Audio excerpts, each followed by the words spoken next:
13 मार्च 1940 London के Caxton hall में एक सभा चल रही थी। एक भारतीय युवक शांति से बैठा था।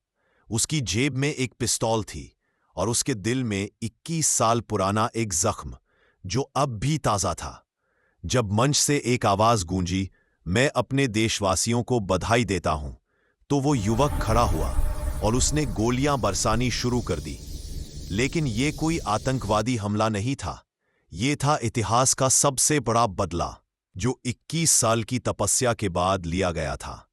दोस्तों, आज हम बात करने वाले हैं उस शख्स की जिसने अपना पूरा जीवन एक ही मकसद के लिए समर्पित कर दिया, बदला लेने के लिए नहीं बल्कि इंसाफ के लिए। आज की कहानी है सरदार उधम सिंह की।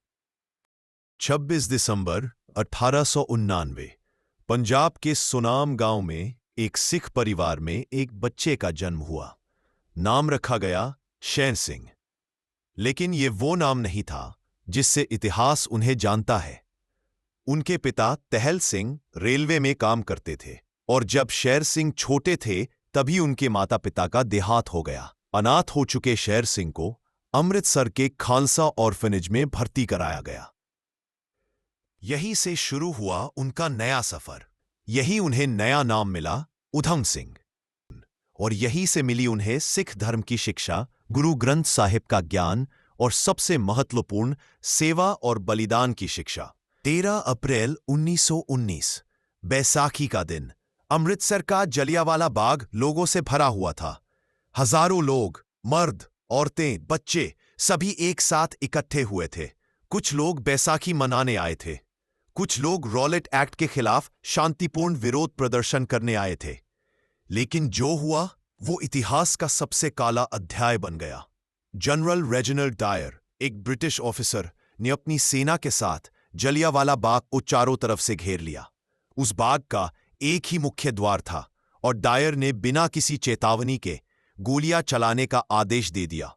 10 मिनट तक लगातार गोलियां चलती रही। लोग भागने की कोशिश कर रहे थे लेकिन भागने के लिए कोई जगह नहीं थी। कुओं में कूद रहे थे लोग, एक दूसरे को रौंदते हुए भाग रहे थे। चीखें गूंज रही थीं।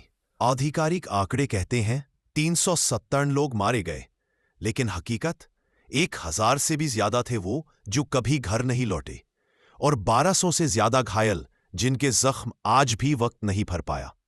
पर ये सिर्फ आंकड़े नहीं थे।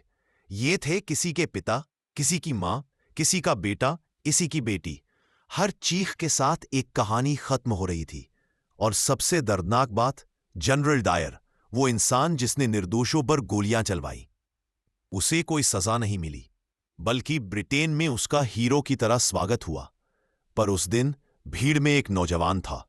उसकी आंखों में आंसू नहीं, आग थी। उसने देखा था कैसे लोग तड़प तड़प कर गिरे थे, कैसे इंसानियत को गोलियों से छल्ली किया गया था। और उसी पल उसने अपने दिल में एक कसम खा ली, मैं बदला लूंगा। वो नौजवान था उधम सिंह। 1919 से 1940 इतना लंबा इंतजार क्यों? क्योंकि उधम सिंह को पता था कि सिर्फ बदला लेना काफी नहीं है। उन्हें सही मौका चाहिए था, सही टारगेट चाहिए था, और सबसे जरूरी, उन्हें अपने मिशन में कामयाब होना था।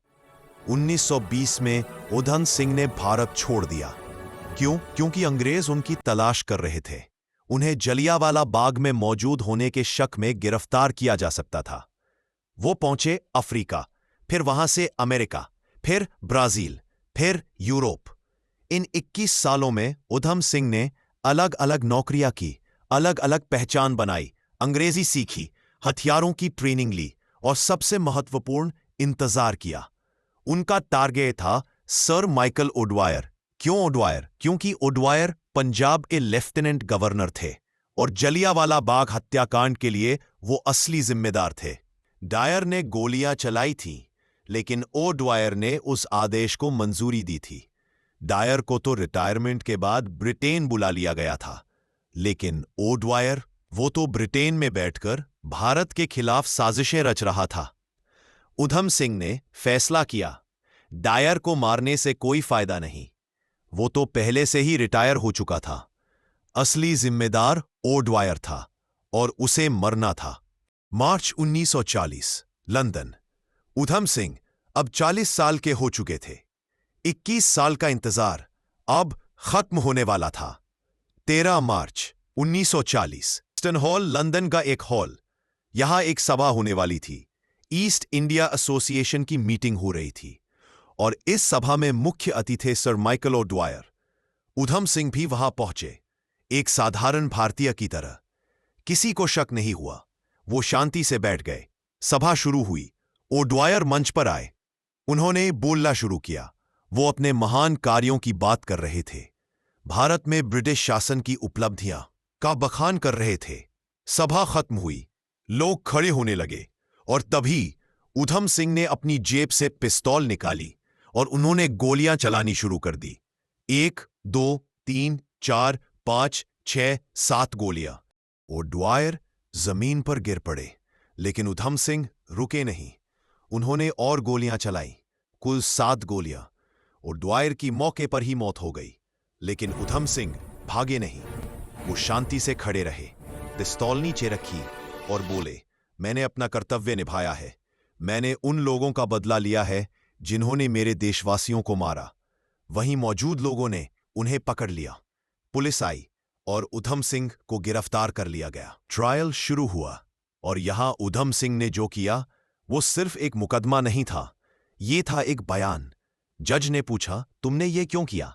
उधम सिंह ने जवाब दिया, ओडवायर ने मेरे देशवासियों को मारा, मैंने उसे मारा, ये मेरा कर्तव्य था। जज ने पूछा, तुम्हें क्या सजा मिलेगी? उधम सिंह, मुझे फांसी मिलेगी और मैं खुशी से उसे स्वीकार करूंगा, क्योंकि मैंने अपने देश के लिए मरने का सम्मान पाया है। पूरा ट्रायल सिर्फ 53 दिन चला। वर्डिक्ट सुनाया गया, डेथ बाय हैंगिंग। 31 जुलाई 1940 उधम सिंह को फांसी दे दी गई। वो हंसते हुए फांसी के तख्ते पर चढ़े। उनके आखिरी शब्द थे, मेरा एक ही अफसोस है, मैं अपने देश की आजादी नहीं देख पाऊंगा, लेकिन मेरा बलिदान व्यर्थ नहीं जाएगा। भारत जरूर आजाद होगा। आज सरदार उधम सिंह को याद किया जाता है, एक शहीद के रूप में, एक क्रांतिकारी के रूप में, एक देशभक्त के रूप में। उनकी अस्थियां आज भी लंदन में दफन है, लेकिन भारतवासी उन्हें वापस लाने की मांग करते रहे हैं। 2021 में भारत सरकार ने उनके नाम पर एक स्मारक डाक टिकट जारी किया। 2021 में ही विकी कौशल की फिल्म सरदार उधम रिलीज हुई, जो उनकी कहानी को नई पीढ़ी तक पहुंचाई।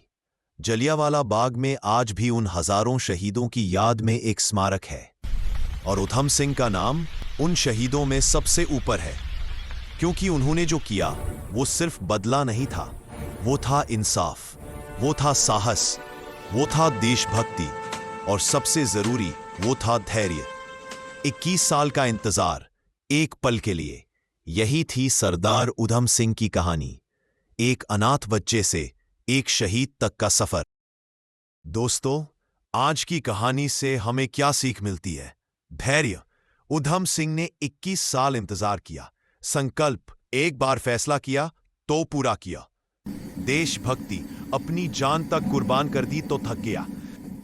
अगर आपको यह वीडियो पसंद आया तो लाइक करें, शेयर करें और सब्सक्राइब करना मत भूलें। और कमेंट में बताएं, क्या आप सरदार उधम सिंह के बारे में पहले से जानते थे? मिलते हैं अगली वीडियो में। तब तक के लिए जय हिंद।